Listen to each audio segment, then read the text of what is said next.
जातिवादी मानसिकता के जो गुंडे हैं, सामंतवादी हैं, उनका अंदर में अगर बिहार सरकार, बिहार पुलिस का खौफ होता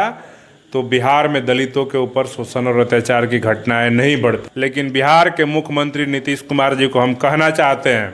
कि हमारी चौकीदारी को छीनने का प्रयास मत करो, नहीं तो बिहार का दलित समाज अगर सत्ता पे बैठाना जानता है तो सत्ता से उखाड़ करके फेंकने का भी काम करता है। 2 अप्रैल 2018 को जिस प्रकार पूरे देश का Bahujan Samaj SC ST act को बचाने के लिए सड़कों पे जिस जोश और जुनून के साथ उतरा था, अगर उसी जोश और जुनून के साथ 25 जुलाई को बुलाए हुए बिहार विधानसभा के घेराव में जो SC ST और बहुजन समाज के लोग शोषित उत्पीड़ित हैं, अगर उसी उत्साह के साथ 25 जुलाई को पटना में आ गए तो बिहार के मुख्यमंत्री नीतीश कुमार को झुकना पड़ेगा और हमारी मांगों को मानना पड़ेगा। आज़ादी के 75 साल होने के बावजूद भी देश में दलितों पर शोषण अत्याचार बढ़ रहा है। खासकर बिहार में जिस तरह से जातिवादियों, सामंतवादियों का मन बढ़ा हुआ है, उसी को लेकर भीम आर्मी के बड़ा प्रोटेस्ट है पटना में। और हमारे साथ हैं बिहार भीम आर्मी के प्रदेश अध्यक्ष हैं अमर ज्योति जी। क्या तैयारी है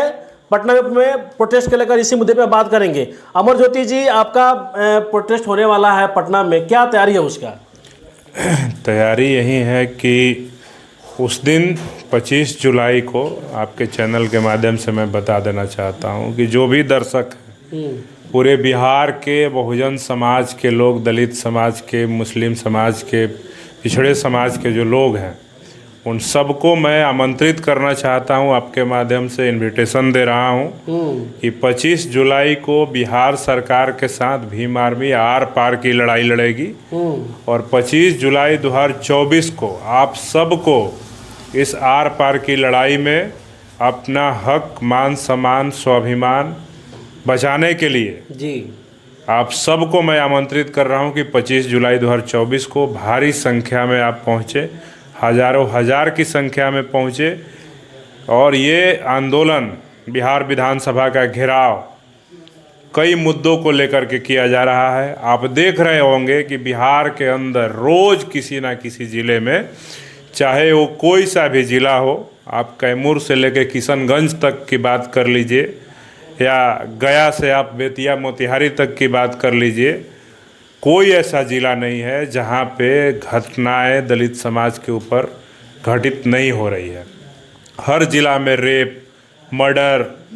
अत्याचार, शोषण, हाथ काट लेना और तमाम तरह की घटनाएं आपको देखने को मिल रही है जी। तो इन सारी घटनाओं पे कैसे रोक लगाया जाए, और ये घटनाएं हो रही है और बिहार की सरकार चैन की नींद सो रही है, अपना राग, अपना डफली बजा रही है। बिहार के पुलिस प्रशासन के लोग भी चैन से सो रहे हैं। अगर बिहार सरकार, बिहार के पुलिस का अगर खौफ अपराधियों के अंदर होता, जातिवादी मानसिकता के जो गुंडे हैं, सामंतवादी हैं, उनका अंदर में अगर बिहार सरकार, बिहार पुलिस का खौफ होता तो बिहार में दलितों के ऊपर शोषण और अत्याचार की घटनाएं नहीं बढ़ती। इन सारी घटनाओं को रोकने के लिए पूरे बिहार में कहीं भी कोई घटना किसी समाज के ऊपर, दलित समाज के ऊपर हुआ हो, मैं आप सबको कहना चाहता हूं कि आप हमारे ज़िला कमेटी से संपर्क करें या डायरेक्ट हमसे संपर्क करें और 25 जुलाई के आंदोलन में अपने मुद्दे, अपने FIR की कॉपी, आपके FIR पे कार्रवाई हुई, अपराधी पकड़े गए, नहीं पकड़े गए, उन सारे बातों को लेकर आप 25 जुलाई को पटना में आमंत्रित हैं और बिहार के जो मुख्यमंत्री हैं उनसे उस दिन सवाल पूछा जाएगा कि हमारे समाज के ऊपर इस तरह की घटनाएं, अत्याचार क्यों हो रहा है। दूसरा मुद्दा है, बिहार में चौकीदारी सदियों से चला आ रहा है। आप देखेंगे कि आज़ादी के पहले भी बिहार में दलित समाज के लोग ही चौकीदारी गांवों में, थानों में किया करते थे, लेकिन बिहार सरकार ने पॉलिसी बदल करके चौकीदार और दफादार की जो भर्ती है, उस भर्ती में नियमावली बदल करके सबके लिए खोल दिया है भर्ती का रास्ता। जबकि कुछ लोग कह रहे हैं कि आप संविधान को मानते हैं, बाबा साहब को मानते हैं, तो हर सरकारी नौकरी सबके लिए होना चाहिए, सिर्फ दलितों के लिए ही क्यों? तो मैं उनको जवाब देना चाहता हूँ, इसी देश में भारत का संविधान से ही भारत के राष्ट्रपति नियुक्त होते हैं और भारतीय संविधान के रखवाले सबसे बड़े राष्ट्रपति होते हैं जो भारत के प्रथम नागरिक होते हैं। तो जब भारत के प्रथम नागरिक का सुरक्षा की जहाँ तक बात होती है, तो अब आप अखबारों की कटिंग देखिएगा, राष्ट्रपति भवन, जो राष्ट्रपति भवन का सचिवालय है, वहाँ से जब वहाँ पे राष्ट्रपति की सुरक्षा गार्ड की नियुक्ति होती है, तो उसमें भी एक जाति सिर्फ ब्राह्मणों को ही उसमें भर्ती लिया जाता है। और नीचे नोट में लिखा हुआ होता है, उस जब विज्ञापन निकलता है सुरक्षा गार्डों की बहाली, तो उसमें इस पे नीचे नोट में लिखा रहता है कि SC ST और OBC के जो लोग हैं इस भर्ती में एलिजिबल नहीं है। अच्छा। तो जब राष्ट्रपति की बहाली, राष्ट्रपति की गार्ड की बहाली जब होती है, तो उसमें जब एक जाति के लोग रह सकते हैं, और इस देश में तमाम जातियों के regiment, Sikh regiment, Rajputana regiment, Maratha regiment, Jat regiment बना करके सेना में जब बहाली कर करके उन जाति के लोगों को प्रश्रय दे करके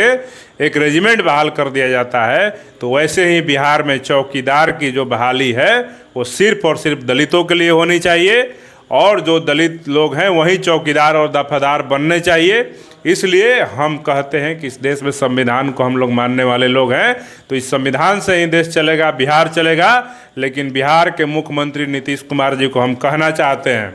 कि हमारी चौकीदारी को छीनने का प्रयास मत करो, नहीं तो बिहार का दलित समाज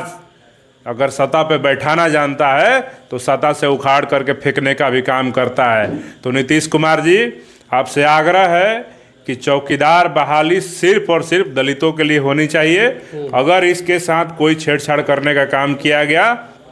तो हम लोग आपके साथ आर पार की लड़ाई लड़ेंगे। और एक मुद्दा है, बिहार के अंदर नीतीश कुमार जी की सरकार ने, नीतीश कुमार जी ने कुत्सित मानसिकता के चलते बिहार में जो लोग अनुसूचित जाति जनजाति के सूची में नहीं थे,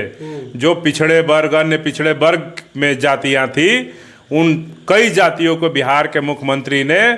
बिना किसी बहस के, बिना किसी उस पर चर्चा के, कई जातियों को SC ST के लिस्ट में उन्होंने जोड़ दिया है। अच्छा। वो भी असंवैधानिक है। अगर वो जोड़ रहे हैं, कह रहे हैं कि ये लोग आर्थिक और तमाम तरीके से ये लोग पिछड़े हुए लोग हैं, इसलिए इनको SC और ST बना दिया जाए,